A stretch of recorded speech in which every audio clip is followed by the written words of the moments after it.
Hello, class. Welcome to week 3. You've officially made it halfway through this course. What? I know it's crazy. 4 weeks is not much time to get through a whole thing of public speaking, but making it this far, you should be really proud of yourself. This is usually where students get kind of tired and they're kind of feeling overwhelmed. It's a lot going on. Just know you have 2 more weeks left and you can breathe and it'll be summer break. Woohoo! Well, I wanted to give you a little bit more details again for this week. We are now in week 3, and here you'll be reading just 3 chapters. You're welcome. Now take a look at due dates. Due dates kind of shift around in this class because we only have 4 weeks together, and I did it kind of on a Saturday this time just to try to give enough time for next week, as you can see, that only has those few days. For week 3, we are going to be looking at vocal delivery and body language. Hopefully you like my lecture videos about those. It's a lot of fun. This is where you can get kind of excited and you have fun with it. Your discussion will be all about that, and then you'll work on your demonstration speeches. I really recommend doing these at the beginning to make sure you have enough time, you have enough things to support this speech, and it's a lot of fun.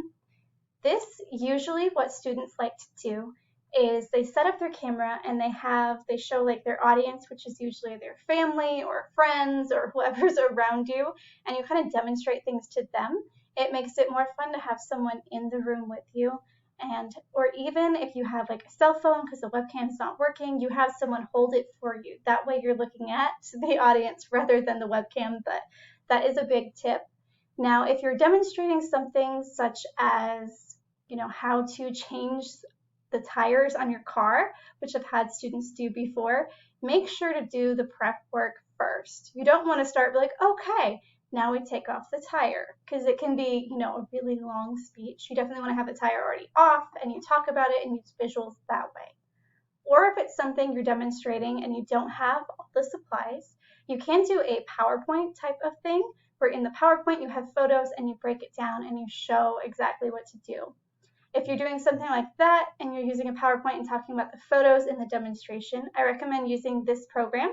This is Screencast-O-Matic. This way you can see the webcam and you could have it down and you could have a PowerPoint here and you go through the slides. That's pretty helpful. Hopefully it helps you. Just remember, for this speech, it's very, very important that I see you, the speaker, the entire time. I know you're going to want to show what you're demonstrating and show close-ups. Like I had a student show how to do something on Photoshop. That is fantastic, but I need to see you as the speaker rather than what you're demonstrating more, because I'm still looking at, eye contact, vocal delivery, hand gestures, fun stuff like that as you are presenting your demonstration. Hopefully that makes sense. If you have questions, let me know. I know it's a lot going on, but you can do something simple like how to make a PB&J or how to make coffee. Hey, I'm a big coffee fanatic, if you haven't noticed that yet in my videos. I also wanted to show that now you'll be looking for your persuasive speech, outline, and sources. I usually say start thinking about this. Hopefully you've already thought out the topic and you've nailed that down. Now with your outline, because you did the demonstration one, so you have an idea of what to do. This one is very, very similar. Let me see if I can pull it up for us. Here it is. This one is very similar to that outline you did already. And yes, a lot of it maybe you aren't able to do, and that's fine. The big part here, as you're going to see, that's different is you'll need to put the opposition of your speech topic in there. That means you need to find what is the opposite of your decision. Such as if you are persuading that dogs are better than cats, your opposition would be that cats are actually better than dogs. Think of it as the opposite. If you don't have an opposition, that is a good time to change your topic because you will need that for it to be persuasive. Otherwise, that is called an informative speech. And then, of course, you'll share stuff like this. You'll tell the attention getter, which could be a story or a joke, you never know, a photo. How you'll connect with the audience, you could tell them, you could just put, you're going to use a visual of some kind. Establishing credibility, you could just put, a statistic or say your experience with it, that kind of thing. Now here is where you can very off is, again, you'll have your main point, and then the subpoints are optional. This is what you would talk about within that main point. Say your topic is, dogs are better than cats. It's just what's on my mind. I'm sorry. But say your topic is that. Your subpoints, your first main point, I should start, would be that dogs always wag their tail when they see you. They're happy to see you. Your subpoints would be how that maybe the wagging can induce happiness. I honestly don't know. If this is your topic, I'm really excited to hear what you say. I haven't thought it all the way through.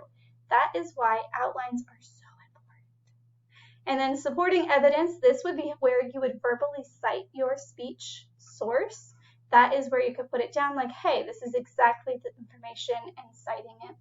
How you'll transition, this could be my next point, moving forward, that kind of thing. Now I have 4 on here. You can edit this. If you just have one big main point, that's fine. I just have 4 to help with, in case you need more. It's completely up to you. And then at the end, do not forget to include your sources. Now do your best with APA citation. Here it says to do that, but honestly, if you give it a shot, you're going to be okay. As long as you avoid just giving a link to your source, that's pretty much what I'll look for, is that you give it a try. With this in English class, I'm not looking for perfection. As long as you try, you're going to do okay. Now going back to our class, as you can see, and then you would have a quiz. This seems like not as bad because week 2 there was a lot, but this can be a lot going on with your demonstration speech. Definitely plan ahead. Your quiz is only on these 3 chapters. You'll have a little bit less to read through this week, and definitely get done as much as you can and start to look ahead for week 4, our final week. As you can see, it's going to be very loaded. You'll have 2 speeches, a final, and a discussion. It's going to be a lot, but just keep that in mind as you work through week 3. Now, if you have any questions as you get through this week, let me know. I'm happy to help you, and I can't wait to see what you all are demonstrating. Have a wonderful week.